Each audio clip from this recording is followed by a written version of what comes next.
की मराठा समाजाचा अभ्यास करण्यासाठी इतर मागासवर्गीय आयोगाचे अध्यक्ष असणाऱ्या जस्टिस सुनील शुक्रे यांनी शासनाकडून 367 कोटी रुपयांचा निधी सँक्शन करून घेतला, ज्याच्यातले अनेक तपशील आहेत, पण एक मोठा तपशील 4.25 कोटीचं जागा भाडं त्यांनी त्याच्यात दाखवलेलं आहे। 1,43,000 प्रगणकांची नियुक्ती सांगितली। त्यामध्ये एक मोठा तणाव वाढला, तो मराठा ओबीसी तणाव वाढला। या तणावानंतर मराठा समूहाचा अभ्यास केला पाहिजे याच्यासाठी म्हणून आयोगाची निर्मिती व्हावी असा एक प्रयत्न केला गेला आणि ही आयोगाची निर्मिती करण्यासाठी खास मुख्यमंत्री देवेंद्रजी यांनी पुढाकार घेतला। तत्कालीन मुख्यमंत्री एकनाथ शिंदे साहेबांनी सुद्धा याच्या पुढाकार घेतला, पण पुढे नेमकं काय झालं या मराठा अभ्यास आयोगाचं याचं मात्र उत्तर अजूनही आपल्याला काही मिळालेलं नाही। आपल्याला जर आठवत असेल तर या सगळ्या आयोगाच्या संदर्भाने म्हणजे मराठा समूहाची फसवणूक केली जाते का, मराठा समूहाच्या तोंडाला पानं पुसली जात आहेत का, मराठा समूहाच्या नावाने आरक्षणाचा अभ्यास आम्ही करतोय असं म्हणत फक्त खेळवत ठेवलं जातंय का। पण मग मराठा आरक्षणाचा आणि एकूण मराठा समाजाच्या मागासलेपणाचा अभ्यास करण्यासाठी ज्या कमिट्या नेमल्या गेल्या त्या कमिट्यांनी काम तरी काय केलं याच्या संबंधाने जेव्हा आम्ही काही माहिती घेण्याचा प्रयत्न केला तेव्हा प्रचंड धक्कादायक माहिती पुढे आली आणि ही माहिती एकूण मराठा समाजाचा विश्वासघात करणारी वाटली, मराठा समाजाची फसवणूक करणारी ही माहिती आहे असं आम्हाला वाटलं आणि ती माहिती आपल्या मार्फत आम्ही शेअर केली पाहिजे लोकांपर्यंत। आणि त्याच वेळेला जर आम्ही वारंवार विचारूनही यातल्या काही प्रश्नांची उत्तरं संबंधित आयोग देत नसेल तर माध्यमांनी त्यांना प्रश्न विचारावेत असं आम्हाला फार वाटतं। आपल्याला याची कल्पना असेल की साधारण मराठा आरक्षणाचा किंवा मराठा समाजाच्या मागासलेपणाचा अभ्यास करण्यासाठी आयोग नेमला गेला।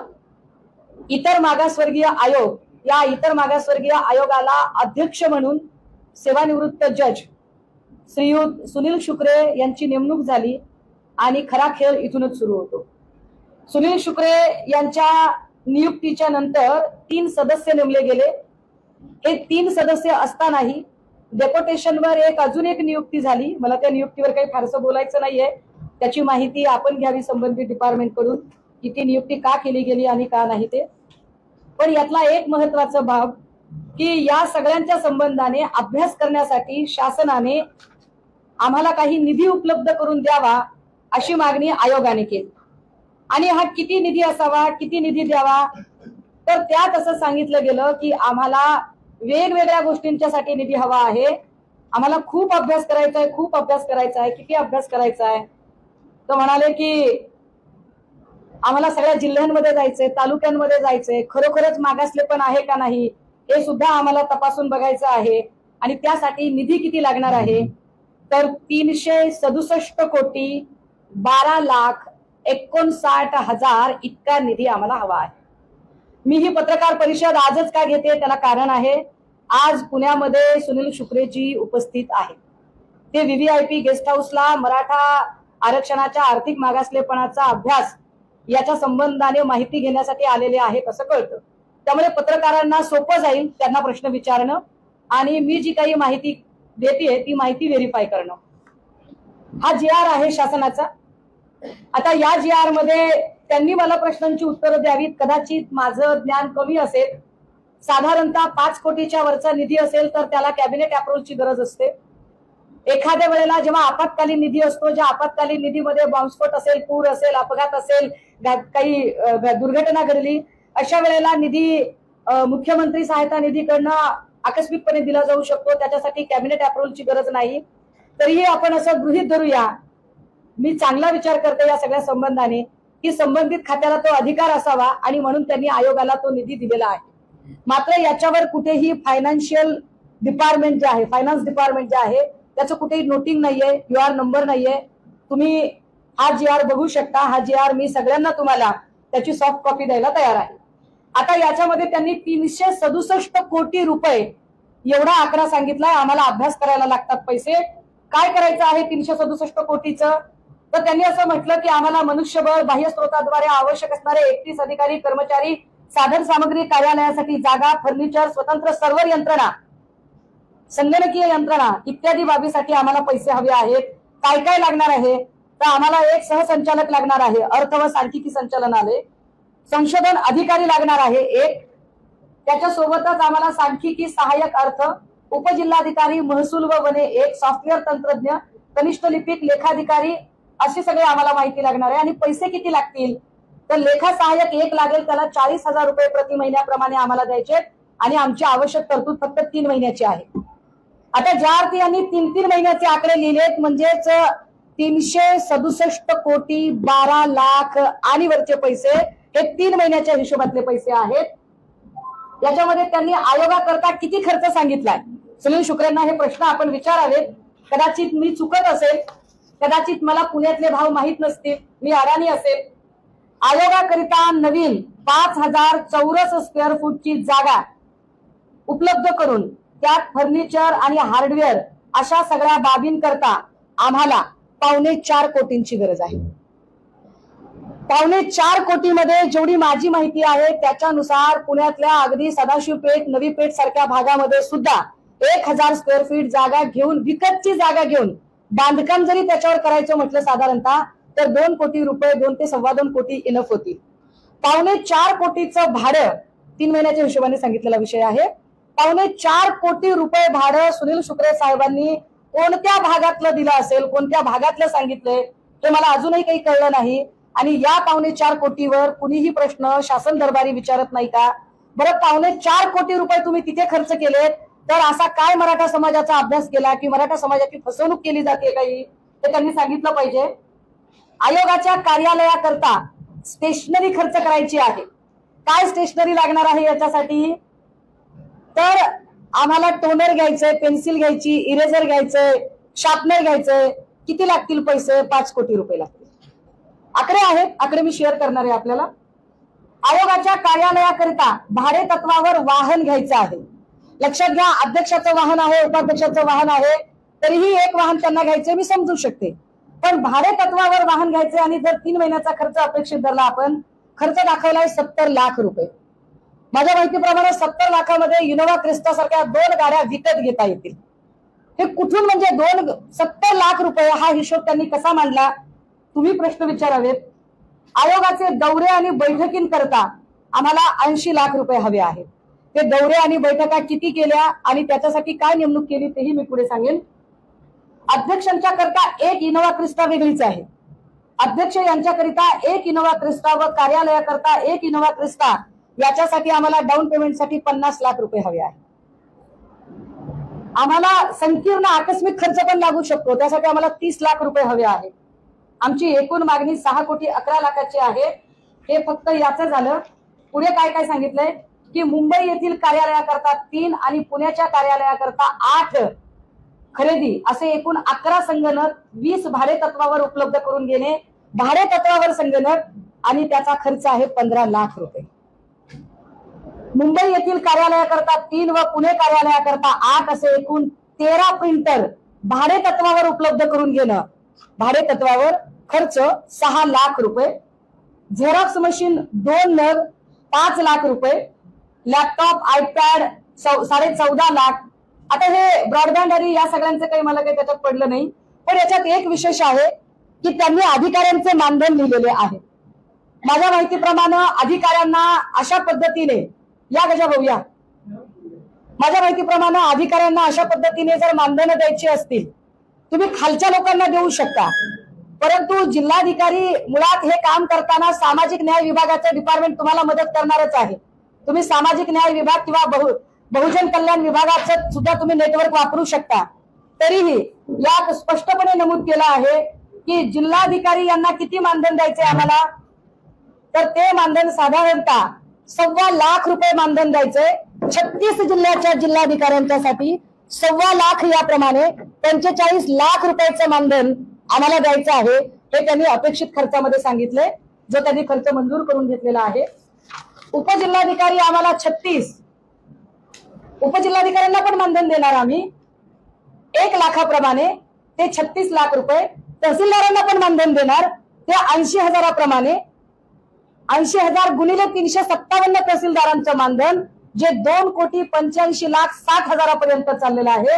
मुख्य कार्यकारी अधिकारी यांना सुद्धा किती आहेत मुख्य कार्यकारी अधिकारी तर 360 आणि त्यांच्यासाठी 80,000प्रमाणे 2,88,00,000. आता हे पैसे आपल्याला जर वाटेल की ते खालच्या लोकांना द्यायचे आहेत तर असं नाही. खालच्या लोकांच्यासाठीचे पैसे अजून वेगळे आहेत. ग्रामीण व शहरी भागाकरिता शासन मान्यता प्राप्त अनुदानित विनाअनुदानित अभियांत्रिकी तंत्रनिकेतन संबंधित सुपरवायझरच्या अधीनस्थ 10 पर्यवेक्षक पद नेमायचे आहेत. 16,000 आणि 13,000 पेमेंट 30,000 पेमेंट आणि 16,000 असे लोक नेमायचे आहेत. किती पैसे झाले म्हणजे 30,000 गुणिले 16,000 हे साधारणतः 48 कोटी रुपयापर्यंत जाते. हे 48 कोटी. त्याच्या पुढे ग्रामीण आणि शहरी भागामध्ये सहाय्यक शिक्षक, सहाय्यक जिल्हा परिषद, मनपा, नगर परिषद, अंगणवाडी सेविका, आशा वर्कर, कायम अनुदानित या सगळ्यांना पण मानधन द्यायचं आहे. कारण काम करून घ्यायचंय त्यांच्याकडून. 1,43,000 लोक आहेत. 1,43,000 लोक जर अंगणवाडी, जिल्हा परिषद शिक्षक या सगळ्यांचे काम करत असतील तर मराठा समुदायाच्या आरक्षण किंवा मागासलेपणाचा अभ्यास आतापर्यंत व्हायला अपेक्षित होता. 1,43,000 लोक जर नेमलेले असतील तर ते कोण लोक आहेत? त्या 1,43,000 लोकांची यादी यांच्याकडे उपलब्ध असेल का? 1,43,000 लोकांकडून असं काय काम करून घेतलेलं आहे? महापालिका आयुक्त 27, एका महापालिका आयुक्ताला 1,25,000 असे 27 महापालिका आयुक्त ज्यांना साधारणतः 33,75,000 मानधन. खरं तर सगळे जिल्हाधिकारी आणि महापालिका आयुक्तांनी सुद्धा याच्यावर क्लॅरिफाय करावं लागेल. उपायुक्त प्रशासन महानगरपालिका यांना 1 लाखाप्रमाणे 27 लोक आहेत. 27 लाख रुपये.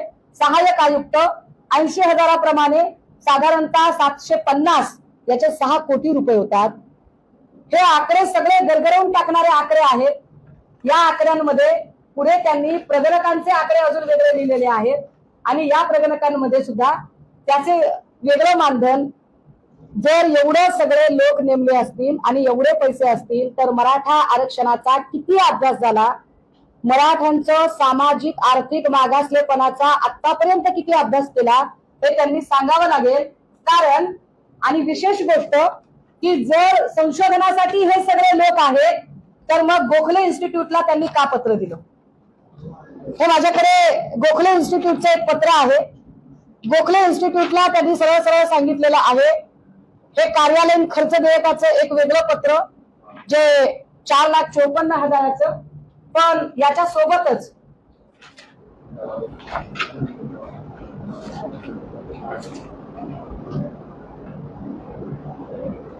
याच्यातल्या काही खर्चाच्या अनियमितता झालेल्या नोंदी आहेत ज्याच्यात सरळ सरळ आकडे चुकीच्या पद्धतीने एक आकडा वेगळा दुसरा आकडा वेगळा अशा पद्धतीने केलेला आहे. या संबंधाने भोसले नावाचे संशोधन अधिकारी चार्ज घेणार होते परंतु त्यांनी सांगितलं की खर्चात अनियमितता आहे त्यामुळे मला तुम्ही आधी सगळे खर्च बरोबर करून द्या मग मी चार्ज घेतो. अशा म्हटल्यानंतर भोसले यांची नियुक्ती शुक्रे यांनी नाकारली. त्याचं पत्र त्यांनी प्रधान सचिवांना लिहिलं. प्रधान सचिवांना लिहिलेलं पत्र इथे माझ्याकडे उपलब्ध आहे. ते पत्र ज्यांना हवं असेल त्यांनी ते पत्र घ्या. की प्रधान सचिवांनी सांगितलं की या सगळ्या खर्चात अनियमितता आहे आणि शुक्रे मनाने आकडेमोड करत आहेत. याच्यामध्ये एक पत्र अरविंद माने नावाच्या आयोगाच्याच राजपत्रित अधिकाऱ्याने लिहिलं आहे. त्यांनीही सांगितलंय की या सगळ्यांमध्ये अनियमितता आहे. विशेष 3 सदस्यीय आयोग होता. 3 सदस्यीय आयोग असतानाही याच्यात एक चौथी नियुक्ती केली. मी जे म्हटलं की एक डेप्युटी सेक्रेटरी लेवलची नियुक्ती आहे. ही डेप्युटी सेक्रेटरी लेवलची जी नियुक्ती आहे ही नियुक्ती बहुजन कल्याण विभागाच्या उपसचिवाची नियुक्ती. बहुजन कल्याण खात्याचे मंत्री अतुल सावे आहेत. अतुल सावेंच्या नोटीने ही नियुक्ती व्हायला हवी. मात्र ही नियुक्ती चक्क ग्राम विकास मंत्री गिरीश महाजन यांच्या नोटीने झाली. त्याचंही पत्र या सगळ्या बंच मध्ये जोडलेलं आहे की ज्या नियुक्तीमध्ये गिरीश महाजन, श्री गिरीश महाजन मंत्री ग्राम विकास व पंचायत राज, वैद्यकीय शिक्षण, क्रीडा व युवक कल्याण मंत्री माननीय मंत्री मागास बहुजन कल्याण विभाग यांना लिहिलेल्या 26/12/2022 पत्रान्वये श्रीमती पाटील उपसचिव अल्पसंख्याक विकास विभाग मंत्रालय मुंबई यांची सदस्य सचिव महाराष्ट्र मागासवर्गीय आयोग पुणे या पदावर नियुक्ती केली। आता याच्यात गिरीश महाजन कसे काय इंटरफेअर करतात याचंही उत्तर शुक्रे यांनी दिलं पाहिजे, जे मी माहिती अधिकाऱ्याकडून वारंवार मागितले परंतु ते उत्तर दिलं जात नाही। विशेष गोष्ट अशी आहे की त्यांचं कंटिन्यूशन एखाद्या व्यक्तीला जेव्हा डेप्युटेशन दिलं जातं त्यावेळेला ते जास्तीत जास्त 10 वर्षाचं डेप्युटेशन असलं पाहिजे। नागरी सेवा अधिनियमाच्या पुस्तिकेमध्ये ते 10 वर्ष सांगितलेलं आहे, पण सदरील ज्या महिला अधिकारी आहेत त्यांचं डेप्युटेशन तब्बल 11.5 वर्षांचं आहे। हे 11.5 वर्षांचं डेप्युटेशन आणि कंटिन्यूशन मागताना शुक्रे असं म्हणतात की आम्हाला आयोगाला उच्च न्यायालयाकडे मराठा आरक्षण आयोगाची बाजू मांडण्यासाठी कायदेशीर तज्ञ व्यक्तींची गरज आहे आणि ती कायदेशीर बाजू मांडण्यासाठी उपसचिव पदावरच्या या व्यक्ती आम्हाला हव्या आहेत। परंतु ज्या महिला अधिकाऱ्यांची नियुक्ती त्यांना हवी आहे आणि ती कायदेशीर बाजू मांडण्यासाठी हवी आहे, मुळात आयोगाने याच्या आधीच ऍडव्होकेट मिलिंद साठे यांची नियुक्ती आयोगाच्या वतीने कोर्टात बाजू मांडण्यासाठी केलेली आहे।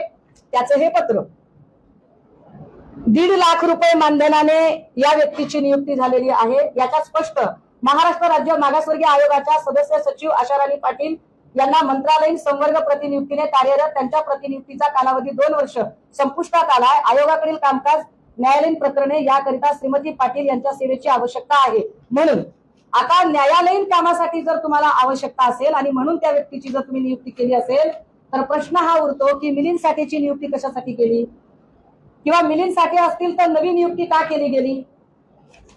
हे मिलिंद साठे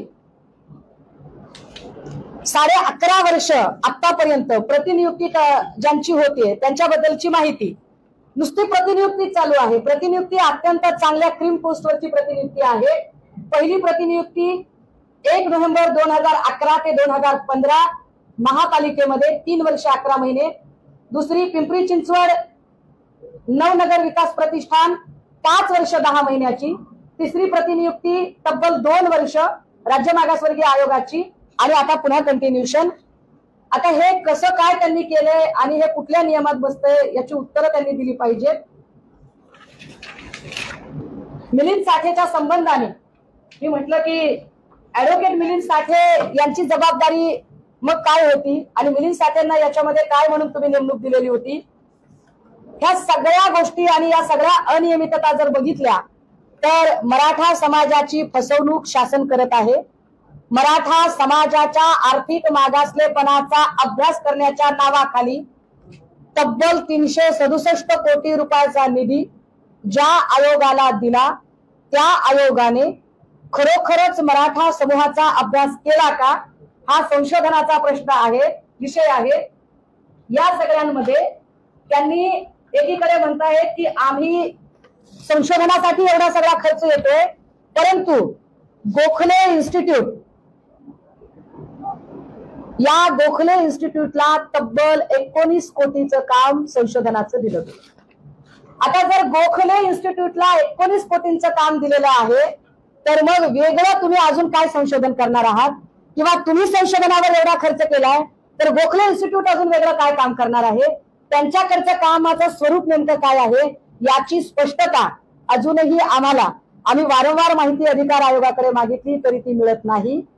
याच्यात अजून धक्कादायक बाब अशी की ज्या उपसचिव पदावरच्या बाईची नेमणूक केलेली आहे या बाई त्यांच्या खाली असणारी 2 पद खाली जो कॅशियर आपण ज्याला साध्या भाषेत म्हणू शकू की जो आहरण अधिकारी आहे ज्याच्या नावाने देयक निघतात ती पोस्टच भरली नाही आणि त्या पोस्टवरून सह्या करून उपसचिव पदावरच्या महिलेने स्वतःच बिले काढली।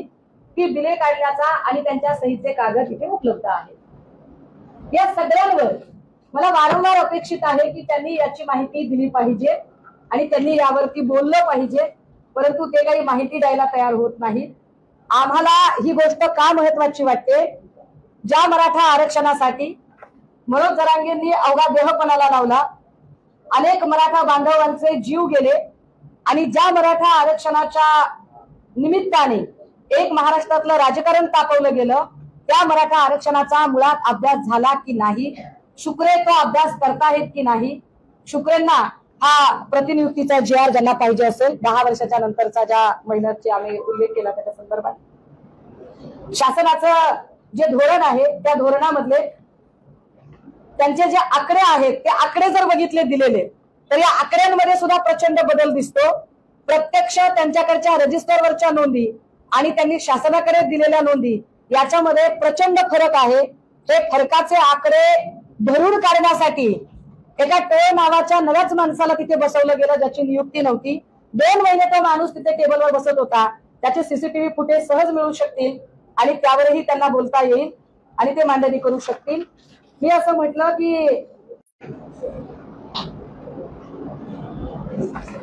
आणि या पत्रामध्ये फायनान्शियल डिपार्टमेंटचं नोटिंग का नाही, फायनान्शियल डिपार्टमेंटला ते विचारता येणं शक्य नाही का, या सगळ्या संबंधाने माहिती मागण्यासाठी शासनाकडून पहिल्यांदा श्री राजीव भोसले संशोधन अधिकारी तथा आहरण व संवितरण अधिकारी यांचे आदेश झाले होते, पण त्यांनी कॅशबुक मध्ये अनियमितता असल्याचे निदर्शनास आणून दिले आणि या व्यक्तीची नियुक्ती झाली नव्हती। याच्यामधल्या त्यांच्यापेक्षा खाली सचिव पदापेक्षा 2 पायऱ्या खाली असणाऱ्या पदाचा कार्यभार कुणाकडे दिला गेला आणि सह्या कुणी केल्या याची उत्तरे शुक्रे यांनी दिली पाहिजेत।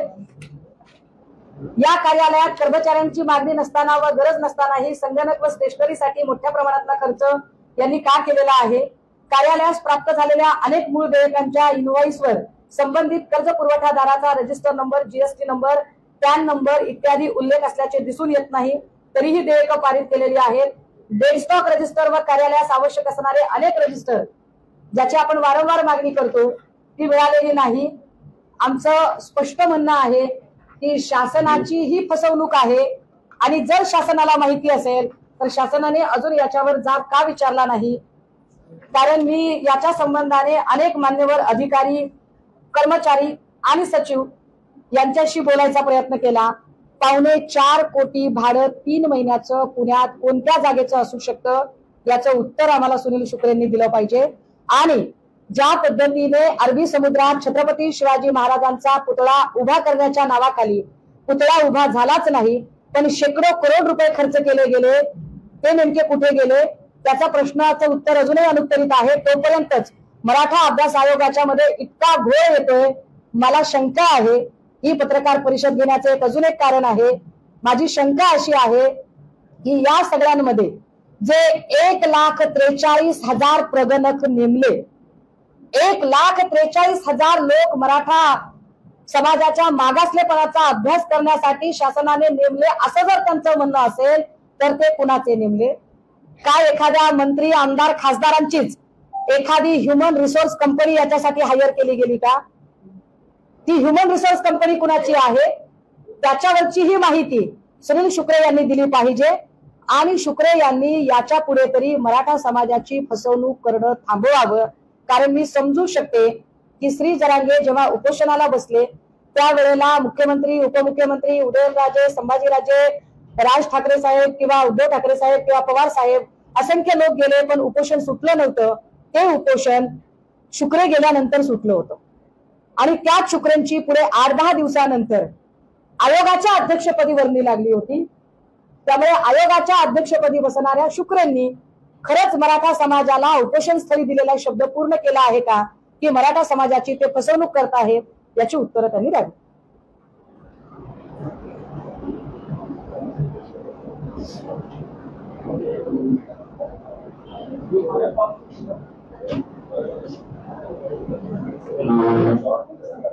तुम्ही एवढं सांगताना माफी दिल्यामुळे त्यांना त्याचा प्रश्न करायचा। माझा मुद्दा एवढाच आहे की मराठा समाजाचा अभ्यास करण्यासाठी इतर मागासवर्गीय आयोगाचे अध्यक्ष असणाऱ्या जस्टिस सुनील शुक्रे यांनी शासनाकडून 367 कोटी रुपयांचा निधी सँक्शन करून घेतला, ज्याच्यातले अनेक तपशील आहेत, पण एक मोठा तपशील 4.25 कोटीचं जागा भाडं त्यांनी त्याच्यात दाखवलेलं आहे।